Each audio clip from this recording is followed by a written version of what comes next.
She framed it as responsibility, as loyalty, as doing the right thing. Robert nodded along. Melissa stayed quiet, which was unusual. Daniel hesitated, clearly uncomfortable.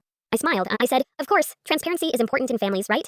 They all agreed. So I continued, calmly, casually.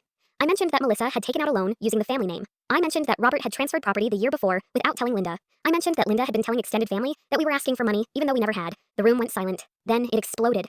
Melissa accused Linda of favoritism. Linda accused Robert of betrayal. Robert accused everyone of being ungrateful. Decades of resentment poured out in minutes. I sat quietly, sipping my drink, and watched it all unfold. On the drive home, Daniel finally broke down. He admitted he'd spent his entire life smoothing things over, apologizing for other people, and calling it love. For the first time, he said he was tired. Here's the part people don't expect. I never actually destroyed them.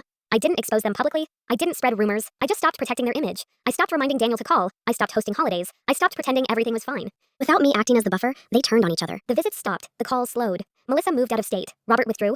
Linda tried to regain control and failed. A year later, Linda asked to meet me alone. She said she hadn't realized how strong I was. I smiled and told her I learned by watching her. She didn't know whether that was a compliment. It wasn't. I learned that you don't win against people like that by yelling louder or proving yourself harder. Sometimes the best revenge is stepping back, staying quiet, and letting people reveal exactly who they are. To everyone, including themselves.